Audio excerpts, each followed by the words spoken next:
కొండా విశ్వేశ్వరరెడ్డి అయితే అందరిని పిలుస్తున్నారు, నన్ను ఎందుకు పిలుస్తలేదని చెప్పి ఆయన కూడా మరి పేరు చెప్పి పిలిపించుకొని పోయి ఆయన కూడా నన్ను కూడా మరి ఎగ్జామిన్ చేయండి, నా ఫోన్ కూడా ట్యాప్ అయింది అంటున్నారు. అసలు ఏంది, ఏం జరుగుతున్నది? మీకు అసలు దేశ అంతరంగిక భద్రత గురించి ఏమైనా ఐడియా ఉన్నదా?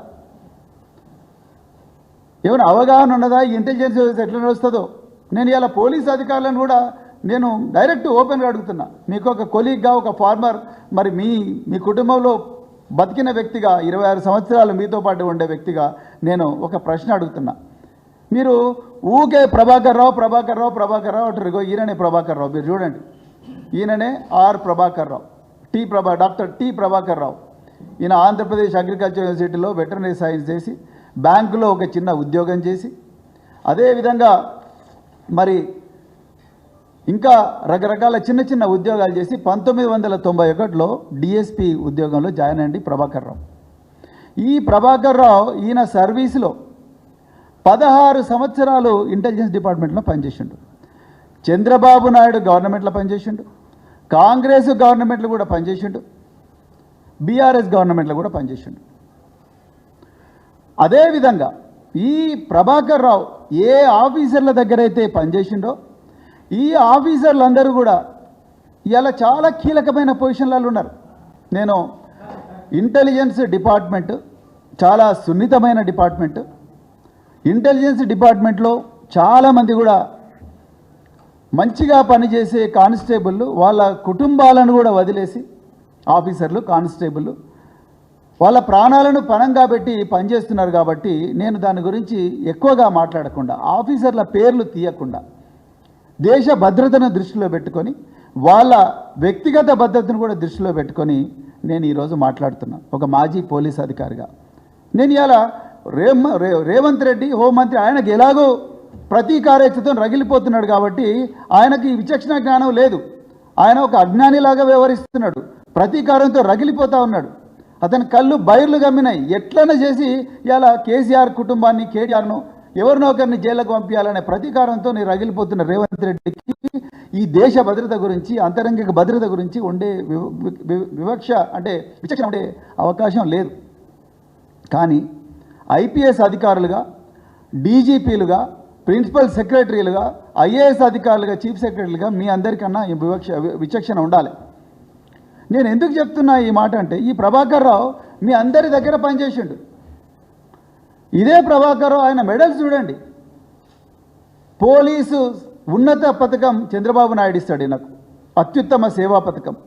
అదేవిధంగా presidents police for meritorious service ఈ ప్రభాకర్ రావు గారికి ప్రణబ్ ముఖర్జీ ఇస్తాడు, ఆనాడు ప్రెసిడెంట్ ఆఫ్ ఇండియా.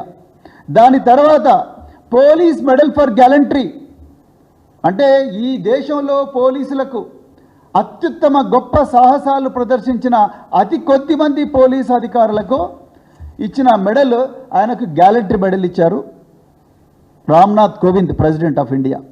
అదేవిధంగా ఇదే ప్రభాకర్ రావుకు ఇంకా మీరు బీజేపీ రఘునందన్ రావు, కొండా విశ్వేశ్వరరెడ్డి, బండి సంజయ్ హోంశాఖ సహాయ మంత్రి, కళ్ళు తెరుచుకొని చూడు నాయన, మీ అమిత్ షా, కేంద్ర హోంమంత్రి అమిత్ షా 2019లో best intelligence officer Prabhakar Rao అని చెప్పేసి మెడల్ ఇచ్చిండు.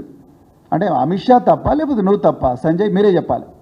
అమిత్ షా ఏం చెప్పిండు? మై భారత్ के गृह मंत्री अमित शाह आसूचना के क्षेत्र में आपके कष्ट कार्य निष्ठादन एवं साहसिक सेवा के साथ मान्यता देते हुए आपको असाधारण असूचना కుశలత పదక్ ప్రదాన్ కర్తా హూ అని చెప్పి 2019లో బాజాప్తా అమిత్ షా గారే ఆయనకు ఈ ప్రభాకర్ రావుకి ఇచ్చిండు, ఆర్ ప్రభాకర్ రావుకు. కేంద్ర హోంమంత్రి అమిత్ షా ఇచ్చిండు 2019లో. ఇప్పుడు ఇదే బీజేపీ బండి సంజయ్, రఘునందన్ రావు, కొండా విశ్వేశ్వరరెడ్డి కాంగ్రెస్తో మిలాఖత్ అయి వాళ్ళేసే ఎంగిలి మెదలకు ఆశపడి, బొక్కలకు ఆశపడి ఇలా ఇష్టం వచ్చినట్టు మాట్లాడుతూ ఉన్నారు. ఇంకా రెండవది, నేను ఒక ప్రొఫెషనల్ పోలీస్ ఆఫీసర్గా మాట్లాడుతున్నా, నేను ఒక పొలిటీషియన్ లాగా మాట్లాడుతున్నాను ఒక క్షణం. ఇలా టెలిఫోన్ ట్యాపింగ్, నేను డీపర్ ఇష్యూస్ గురించి నేను మాట్లాడాను, ఎందుకంటే దేశ భద్రత గురించి నాకు కూడా కన్సర్న్ ఉంది కాబట్టి. టెలిఫోన్ ట్యాపింగ్ నిజంగా ఒక నెంబర్ను టెలిగ్రాఫ్ యాక్ట్ ప్రకారం ట్యాప్ చేయాలంటే, ఒక సిడిఆర్ తీసుకోవాలన్నా ట్యాప్ చేయాలన్నా ఈ ప్రభాకర్ రావు ఒక్కంతో కాదు. చట్ట ప్రకారం ఒక కాంపిటెంట్ అథారిటీ ఉంటుంది. ఆ కాంపిటెంట్ అథారిటీ వచ్చేసి ప్రిన్సిపల్ సెక్రటరీ హోమ్. ఒక నోడల్ ఆఫీసర్ ఉంటాడు, ఆయన chief of intelligence, additional DGP intelligence. ఈ ప్రభాకర్ రావు కేవలం ఒక డిఐజీ ఆర్ ఐజీ మాత్రమే. ఇది పోలీస్ డిపార్ట్మెంట్లో చాలామంది ఎస్పీలకు డిఐజీలకు కూడా తెలియదు. తెలుసుకోవాలని ఎవరు అనుకోరు. నీడ్ టు నో బేసిస్ మీదనే పనిచేస్తారు. మేము కూడా ఇంటెలిజెన్స్ డిపార్ట్మెంట్కి పోయినప్పుడు మేము ఎవరిని కలవాలనో వాళ్ళనే కలుస్తాం. మేము అందరినీ కలవం. మేము కొన్ని ఏరియాలకు పోము. మేము ఎక్కడ ఇంటెలిజెన్స్ ఏ విధంగా కలెక్ట్ అవుతుందో కూడా ఎవ్వరు అడగరు, చెప్పరు, అడగకూడదు కూడా. కానీ ఇలా రేవంత్ రెడ్డి అజ్ఞానంతో, ప్రతీకార వాంఛతోని ఇలా ఇంటెలిజెన్స్ డిపార్ట్మెంట్ ఏ విధంగా పనిచేస్తుంది అనేది ఇలా మహా టీవీ లాంటి యూట్యూబ్ ఛానల్ కూడా మాట్లాడుతూ ఉన్నాయి. ఇది చాలా డేంజరస్. తెలంగాణ ప్రజలారా, దేశ ప్రజలకు కూడా చెప్తున్నా నేను.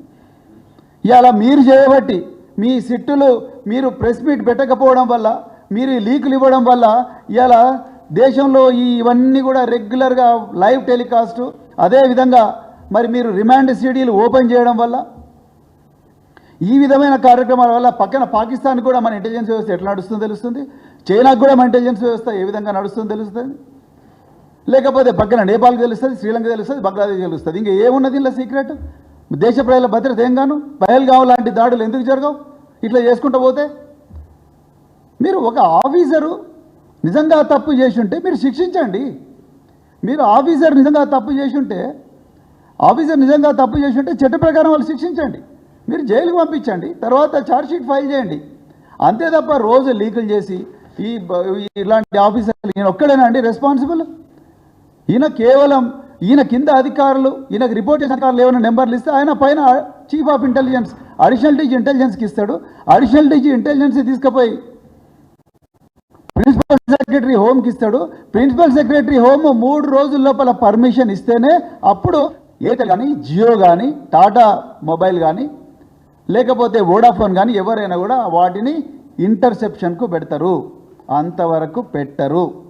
ఒకవేళ ప్రిన్సిపల్ సెక్రటరీ హోమ్ అప్రూవ్ చేయకపోతే 7 రోజుల లోపల ఆ నెంబర్ను బయటికి తీసేస్తారు. ఇది రూల్. మరి ఇవాళ ఎందుకు వాళ్ళందరినీ ఎగ్జామిన్ చేయడం లేదు? ఇప్పుడు ఆనాటి ప్రిన్సిపల్ సెక్రటరీ హోమ్ ఇవాళ డీజీపీగా ఉన్నారు. ఆనాటి అడిషనల్ డీజీ ఇంటెలిజెన్స్ ఇవాళ మరి అడిషనల్ డీజీ చీఫ్ ఆఫ్ ఒక పోలీస్ ఆర్గనైజేషన్ హోదాలో ఉన్నారు. వాళ్ళందరినీ ఎందుకు ఎగ్జామిన్ చేయడం లేదు పోలీసు వాళ్ళు? పాపం ఈ ప్రభాకర్ రావు ఒక్కరిని ఎందుకు పట్టుకున్నారు? ఈ ప్రభాకర్ రావును వాళ్ళ కుటుంబ సభ్యులు పాపం, ఈయన అసలే క్యాన్సర్ పేషెంట్, ఈయన పాపం. ఆ కుటుంబ సభ్యులు మరి వాళ్ళందరినీ నువ్వు కేసీఆర్ కుటుంబ సభ్యుల పేర్లు చెప్పు, నీకు వాళ్ళు చెప్పినని చెప్పు, నువ్వు ఆ స్టేట్మెంట్ ఇస్తావా అయ్యావా, లేకపోతే నిన్ను కూడా జైలుకు పంపిస్తాం అని చెప్పి మరి ఇలా ఇచ్చేస్తూ ఉన్నారు. అందుకొరకే మేమందరం కూడా మరి